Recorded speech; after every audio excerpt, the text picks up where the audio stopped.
मग अधिकाऱ्यांची परवानगी असल्याशिवाय गुटखा सोलापूर जिल्ह्यात किंवा महाराष्ट्र राज्यात येतोच कसा, हा प्रथम प्रश्न आहे.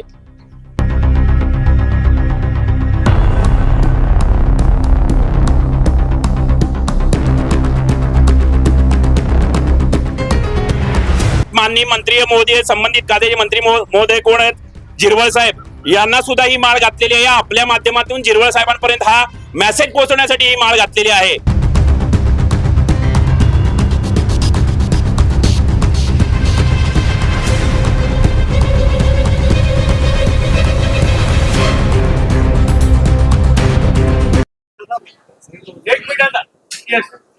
नमस्कार, अजित कुलकर्णी, प्रहार जनशक्ती पक्ष. हे आपण पत्र पाहताय 20/6/2025 रोजी संबंधित अन्न औषध प्रशासनाला पत्र देण्यात आलं की जे काही कर्नाटक बॉर्डर असेल, इकडून इटकळ वगैरे असेल, अशा पद्धतीने महाराष्ट्रात किंवा जे सोलापूर जिल्ह्यात व सोलापूर पासून इतर आजूबाजूच्या गावामध्ये जो काही सुगंधी सुपारी असेल, तंबाखू असेल आणि गुटखा, आता जे बघितलं आपण हिरवा गोवा असेल किंवा हे विमल वगैरे असेल, या पद्धतीचा गुटखा, मला सांगा महाराष्ट्र शासनाने याला बंदी घातलेली आहे.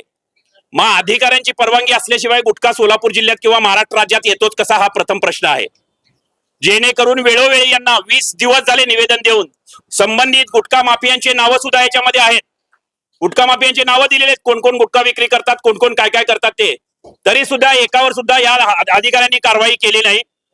त्याच्यासाठी आज गुटख्यांच्या माळा घातलेल्या आहेत. माननीय मंत्री महोदय, संबंधित खात्याचे मंत्री महोदय कोण आहेत, जिरवळ साहेब, यांना सुद्धा ही माळ घातलेली आहे. आपल्या माध्यमातून जिरवळ साहेबांपर्यंत हा मेसेज पोहोचवण्यासाठी ही माळ घातलेली आहे की जेणेकरून संबंधित खात्याचे आपण मंत्री आहात तरी सुद्धा महाराष्ट्रात गुटखा बंदी असताना सुद्धा देवेंद्र फडणवीस असतील किंवा उपमुख्यमंत्री दोन्ही असतील, यांना न जुमानता हे गुटखा माफिया इथं गुटखा आणून गुटख्याची विक्री करत आहेत.